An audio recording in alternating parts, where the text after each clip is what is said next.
paparannya nggak akan panjang-panjang banget, cuma ada sekitar 5 slides. Mudah-mudahan nggak terlalu lama ya, tapi langsung nanti lebih banyak diskusi tanya jawabnya. Oke, jadi thank you banget Mas Agus sekali lagi. Di sini juga salam kenal sama Mas Ahmad. Nanti insya Allah kita saling melengkapi ya. Oke, jadi malam ini aku akan share sedikit. Jadi ada 2 hal. Satu, tips gitu ya, bagaimana supaya terlihat cemerlang ketika di interview. Satu, yang kedua nanti aku akan share sedikit pengalamanku sendiri.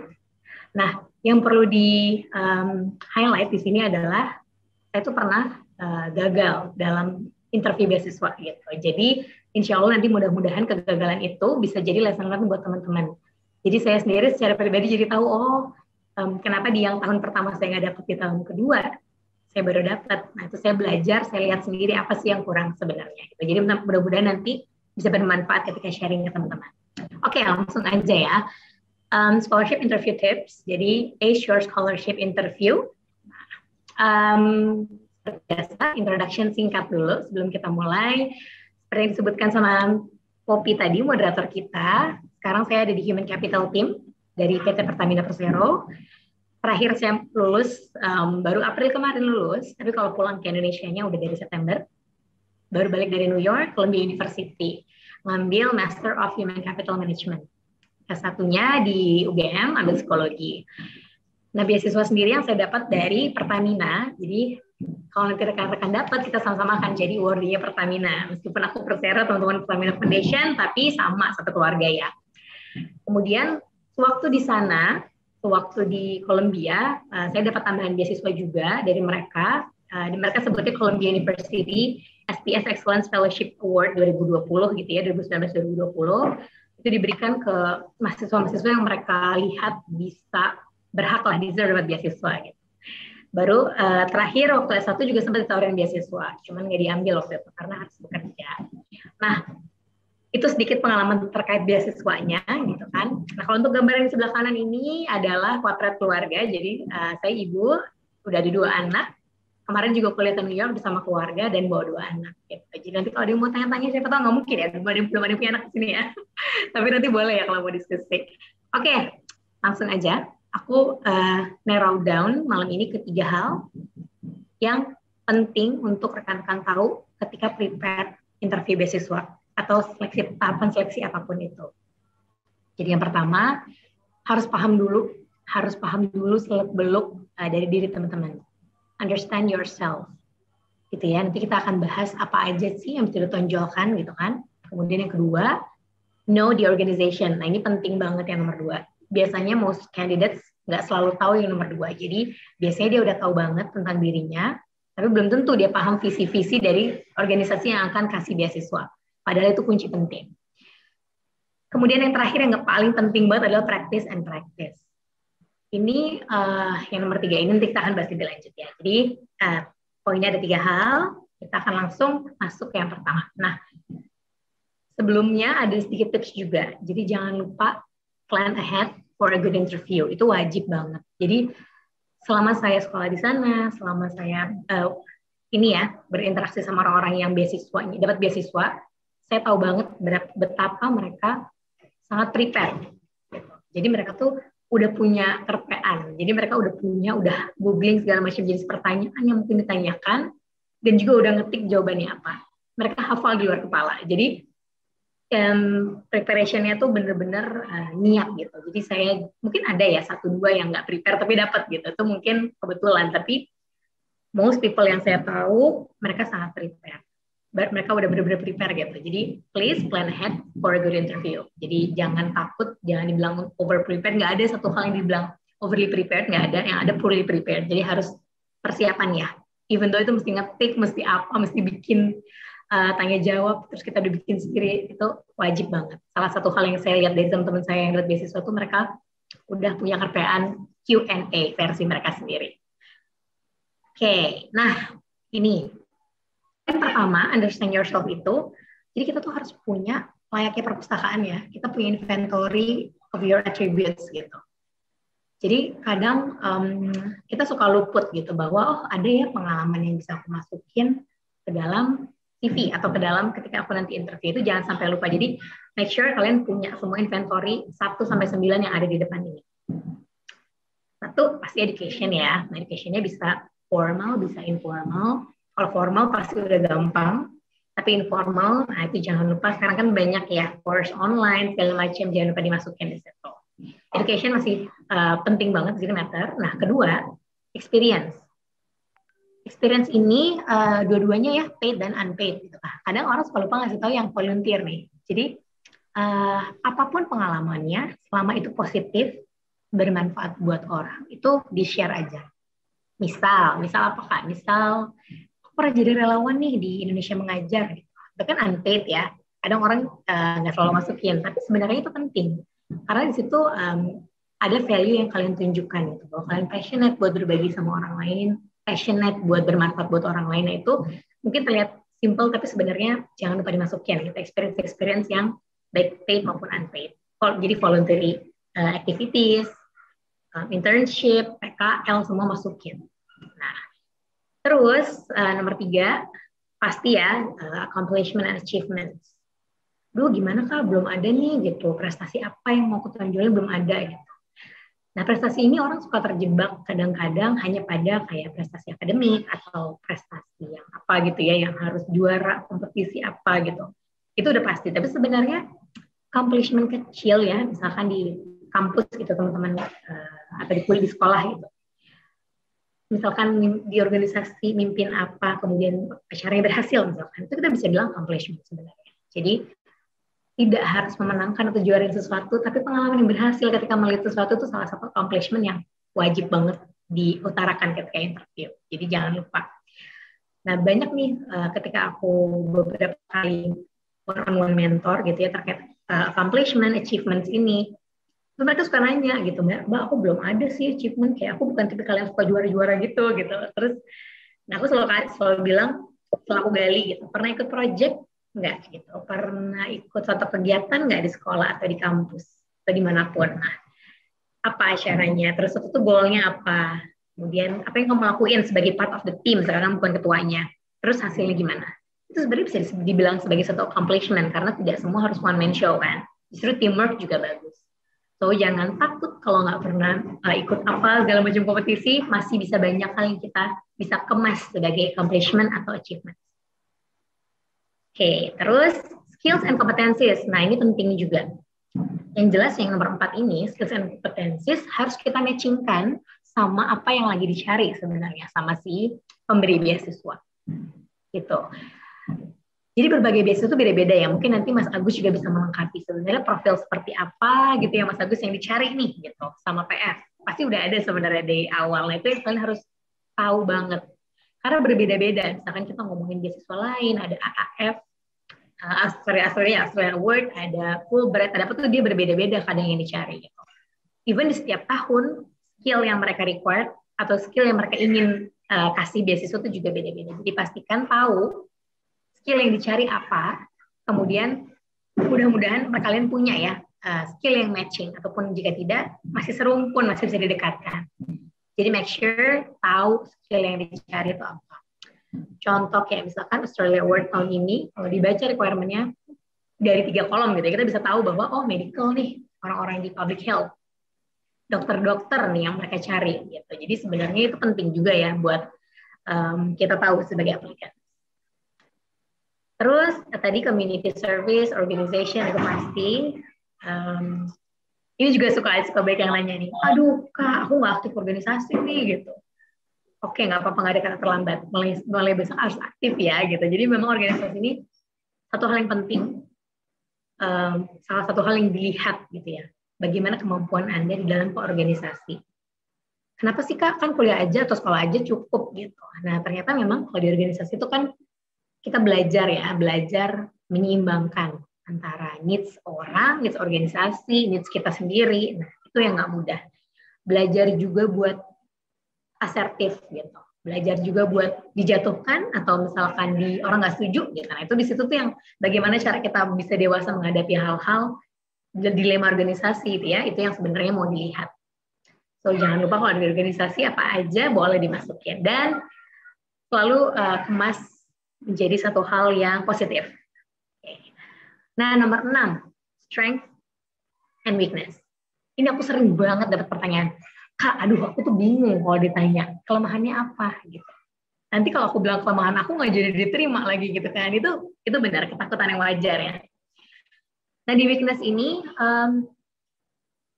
sebenarnya ada triknya sih. Dulu diajari waktu jadi anak psikologi gitu ya. Gimana sih cara jawab pertanyaan apa kelemahan kamu?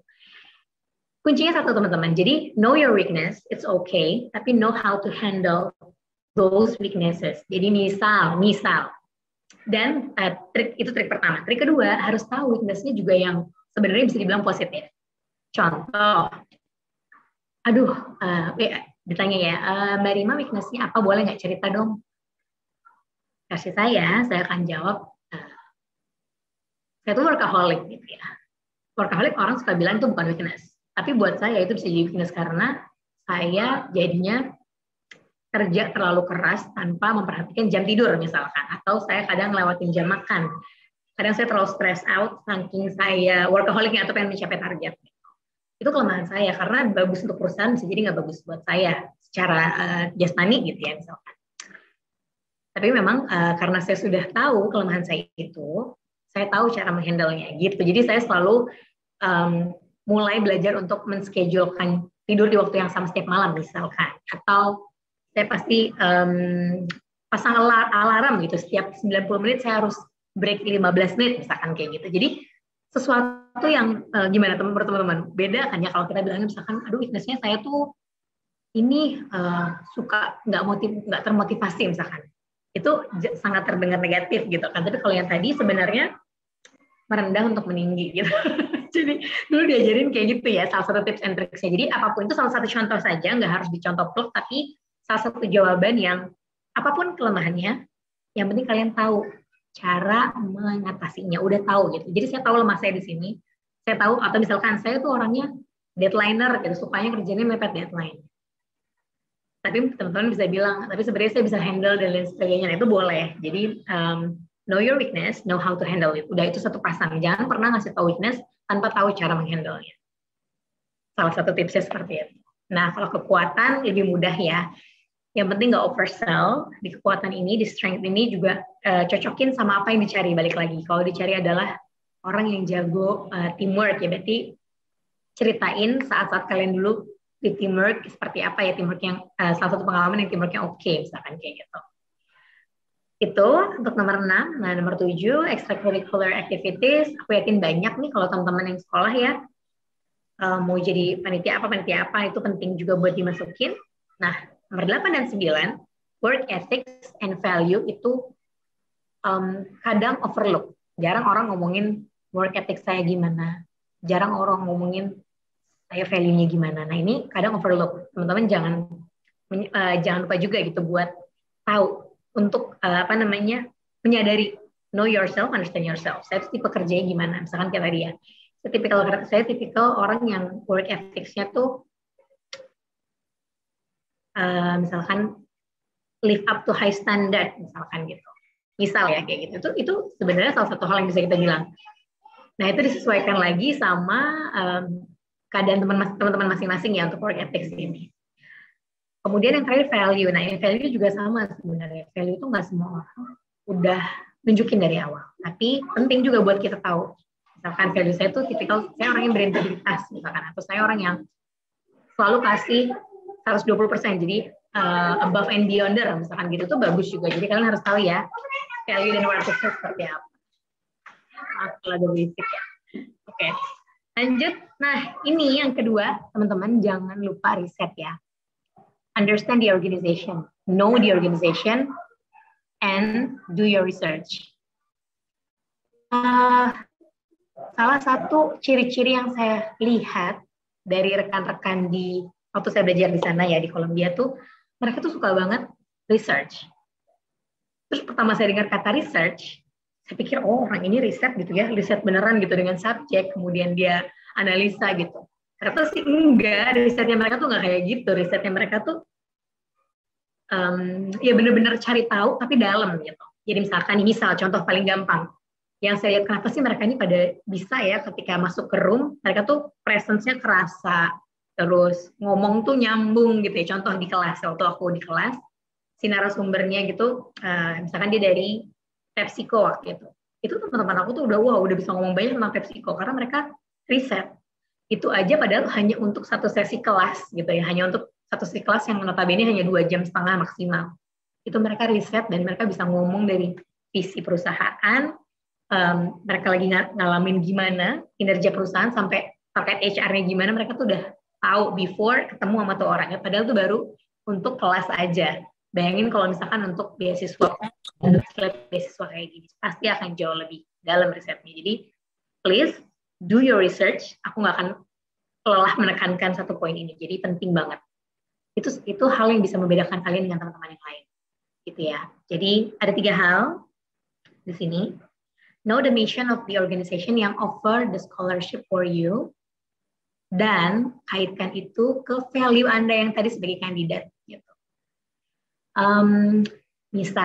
Misal ya, satu contoh. Mungkin aku kasih referensinya contoh di luar. Banyak contoh bisnisnya yang aku tahu gitu ya. Jadi misalkan tadi Australia Award, dia cari orang yang ketika dia kasih beasiswa, once dia balik ke Indonesia, dia bisa do something yang real buat Indonesia. Gitu. Nah, salah satu contoh yang bisa dipakai, value yang bisa dipakai, itu adalah misalkan contoh, aku kasih contoh real. Misalkan dia orang yang bekerja di bea cukai. Misalkan, dia akan nggak, instead of dia bilang kerjaan saya tuh memastikan ya, maksudnya tax atau segala macam, dia langsung ambil spesifik value. Saya tuh orang yang akan fokus ke tax evasion. Gitu. Saya mau, intinya saya mau bantu negara ini gitu ya, supaya kalau misalnya orang masuk tuh bener-bener ikut rules-nya kita dan lain sebagainya. Jadi, pasti akan masuk tuh ke misinya si orang yang scholarship, karena kan salah satu tujuannya pengen orang yang bisa give back dengan real ya, dan karena orang itu kerja di bea cukai, udah pasti dia bisa implementasi apa yang dia pelajari, yang kayak gitu. Jadi harus banget tahu organisasi ini, nyari orang yang kayak apa, terus kalian harus bisa link value itu dengan cara ini gitu ya, dengan si misi yang diinginkan organisasi. Nah, ngomongin nomor 1 ini, aku pengen cerita tentang pengalamanku yang tadi aku cerita di awal. Gagal tahun pertama, berhasil tahun kedua. Oke, jadi tahun pertama dulu, penyeleksinya sama gitu ya, sama-sama lah, tapi aku gagal. Karena memang waktu itu aku terlihat tidak prepare. Aku pun merasakan, ada pertanyaan yang ditanya sama interviewer, terus aku jawabnya kelihatan baru nyari ketika di ruangan itu gitu. Ada 2 pertanyaan. 1 pertanyaan, udah mantap belum milihnya di mana universitasnya, jurusannya apa gitu. Namanya newbie ya, aku nggak pernah tahu gimana sih kalau seleksi beasiswa. Jadi aku bener-bener, aku pernah riset tapi nggak dalam. Jadi cuma denger-denger doang gitu, kayaknya 3 universitas. Jadi aku sebutin aja, cuman kelihatan bahwa aku belum mantap. Itu 1. Terus yang kedua, waktu ditanya tentang ini, kayak sebenarnya kamu kalau mau balik itu mau belajar apa, terus balik mau ngapain? Ya itu persis kayak pertanyaan nomor 1 kan, kamu bisa offer apa, nanti ketika balik ke Pertamina kamu bisa ngapain. Nah itu karena aku mikirnya, nggak sedalam itu, aku pikir pertanyaan ternyata lumayan dalam, jadi aku waktu itu di tahun pertama tidak lancar gitu menjawabnya. Nah waktu itu tahun kedua, karena alhamdulillah dapat kesempatan lagi tuh, aku udah siapin banget jawabannya, udah tahu, udah riset 50 universitas, bagaimana cara aku narrow down ke Columbia, itu aku udah bisa ngomong. Bahkan top 3 juga, mau top 1 udah ada, top 3 udah ada waktu itu, jadi aku bisa ngomong gitu ya. Terus yang terakhir juga masalah mau ngapainnya, udah aku riset subjeknya apa yang aku tertarik di kampus itu, dan kenapa aku suka subjek itu, karena itu yang aku lihat masih kurang di HR-nya Pertamina misalkan begitu. Jadi udah spesifik gitu, udah targeted apa yang mau aku tawarkan, dan kenapa aku harus dikasih beasiswa ini gitu. Mudah-mudahan cukup jelas untuk yang pertama ya, karena ini penting banget sih. Nomor 2, nah ini penting, look up past scholarship recipients. Itu udah pas banget di sesi hari ini, ada Mas Ahmad tuh. Nanti jangan lupa LinkedIn-nya di add, jangan lupa ngobrol, jangan takut buat reach out ya, karena itu penting banget. Mereka akan jauh lebih banyak kasih tips-tips yang lebih real, karena sama beasiswanya. Terakhir, show them what makes you a unique recipient choice and tied to the scholarship requirements. Itu hampir mirip sama yang pertama, cuman buat kalian tuh berbeda gitu. Kenapa harus kamu gitu? Kenapa harus kamu sih? Nah itu tuh yang harus kalian cari masing-masing. Pasti berbeda setiap orang. Tapi build your brand. anggap aja barang, anggap aja apapun yang kalian mau beli pasti karena kalian tahu, misalkan merek tertentu, brandnya udah terkenal seperti ini nih, makanya saya mau beli. Sama, kita juga harus kayak gitu. Misalkan teman-teman tadi ya, ada teman-teman yang Bea Cukai, dia build brand adalah tax evasion, pokoknya dimanapun saya ngomongnya tax evasion. Nanti ada lagi misal nih mau ambil kedokteran gitu. Dia teman aku ada juga yang seperti kayak gitu ya, jadi dia riset dulu, salah satu yang diambil adalah 10 penyakit paling mematikan di Indonesia. Itu ternyata ada yang transferable dan yang nggak transferable, atau communicable dan non-communicable diseases. Nah, itu yang dia sorotin dan dia pengen menyelesaikan hal itu. Atau kalau kalian, teman-teman pasti tahu deh Nadira Afifa ya, salah satu temanku waktu di US, dia lulusan Harvard, kemarin sempat booming banget. Dia selalu branding diri dia itu dengan stunting, masalah stunting. Jadi know your brand, know your focus. Jadi harus tahu, saya tuh passionate tentang apa. Gitu. Kita akan ngomongin ini sedikit lagi di belakang. Jadi show them what makes you a unique candidate, itu penting. Even though, aduh Kak belum kebayang, nah itu harus mulai dicari dari sekarang. Mau jurusan apa, terus kenapa kalian tertarik, harus cari tahu isu apa yang sebenarnya pengen kalian pecahkan. Itu, terus, nah yang ketiga ini most important questions. Ini 2 slide terakhir ya. Nah yang sebelah kiri, about your future, sama about your history. Ini nih, kadang yang aku lihat, kekuatan orang-orang yang dapat beasiswa adalah di sini. Jadi mau ngapain, udah ngapain. Terus kenapa harus ada beasiswa di tengah-tengahnya? Itu yang aku lihat memang penting banget untuk kalian buat storyline-nya dari awal sebelum masuk keuangan ya. Jadi semua tuh harus di-prepare jauh sebelum masuk keuangan. Misalkan nih, S1-nya, ada nggak sih Mas, nanti yang kedokteran ada kali ya? Atau misalnya S1-nya pengen apa gitu. Nah, teknik misalkan, atau pengen IT gitu ya, teknik informatika gitu. Nah, harus tahu dulu kenapa, pengen apa. Kenapa kamu mau visinya apa sih, mau jadi apa. Terus passion kamu apa, yang tadi yang sempat kita ceritain di awal. Terus history-nya, what have you done to get there, dan bagaimana scholarship ini bisa membantu menjembatani antara kamu yang sekarang dengan kamu yang nanti kamu inginkan. Ada salah satu cerita lagi yang pengen aku share ya, betapa orang tuh bisa membungkus tragedi dalam hidupnya. Ini salah satu cerita yang menarik banget dan aku nggak pernah lupa. Jadi ada salah satu kandidat, dia ngambil jurusan arsitektur ya, pokoknya berkaitan dengan pembangunan kembali atau tata kota salah satu gitu. Jadi dia adalah salah satu korban typhoon di Filipina gitu ya. Jadi dia merupakan salah satu korban typhoon yang di saat kejadian itu dia ada di situ. Dia bangun dan dia lihat seluruh lingkungan dia tuh udah luluh lantak lah, rusak semua gitu ya. Itu kan disaster jelas kan. Nah dia membangun storyboardnya instead of as a victim, dia bangun storyboardnya kayak gini teman-teman. Dia bilang, I realized the day when I woke up and I saw gitu ya, semua lingkunganku udah hancur gara-gara typhoon. Ini tempat aku lahir sampai dengan aku besar, aku selalu ada di sini. Terus dia bilang, aku punya responsibility untuk build back my community, my neighborhood, dia bilang gitu. Jadi dia bilang bahwa dia bawa si tragedinya tadi dia itu, bahwa ini salah satu hal yang membuat aku terbuka matanya bahwa kalau nggak kalau nggak banyak anak muda lain yang belajar bagaimana caranya rebuild from scratch, itu mau siapa lagi kayak gitu. Jadi waktu dia cari beasiswa, kemudian dia ngelamar ke salah satu Ivy League University dan dia dapat. Memang nggak cuma itu ya, itu opening statementnya. Jadi opening statementnya aja udah mencengangkan gitu, dia cerita. Kemudian itu membuat saya tersadar, saya pengen bisa bantu community saya untuk bisa rebuild from scratch. Jadi saya butuh tahu gimana cara yang benar. Misalkan kayak gitu ya, salah satu contohnya. Jadi selalu buat storyboard buat kalian masing-masing. Kenapa kamu, mungkin nggak harus tragedi yang tragedi tadi ya, tapi visi kamu mau ngapain. Misalkan, saya pengen apa, misalkan menyelesaikan masalah stunting di Indonesia. Clear kan? Terus kalian bisa backup dengan data. Dari yang saya tahu, stunting di kita tuh merupakan salah satu hal yang parah gitu ya, yang bikin Human Capital Index Indonesia tuh rendah, posisinya selalu di angka segituan, selalu sekitar 0,5, jadi hanya 50% orang Indonesia yang bisa hidup layak gitu ya, jika dibandingkan dengan generasi sebelumnya. Misalkan kayak gitu. Jadi jangan lupa phishing-nya apa, backup dengan data, terus tunjukkan bahwa memang passion kalian di sana. Terus history-nya tadi, what have you done to get there, itu penting juga. Jadi saya udah pernah, misalkan kalau dokter tadi ceritanya, saya sudah pernah ikut di CIMSA misalnya. Saya udah pernah ikut salah satu kegiatan ketika saya KKN atau apapun gitu ya, atau kegiatan ketika saya di daerah rumah saya, itu saya pernah melakukan hal yang terkait sama itu, gitu. Ngebantu apa segala macam. Itu what have you done juga penting. Jadi dilihat orang ini konsisten nggak, visinya apa, udah ngapain, gitu kan. Tapi to get there dia masih ada yang kurang di tengah. Nah, scholarship ini salah satu hal yang bisa membantu. Jadi bagaimana scholarship ini bisa membantu itu juga penting. Itu my last note. Practice. Jangan malu buat minta kakak, sepupu, saudara, teman buat practice.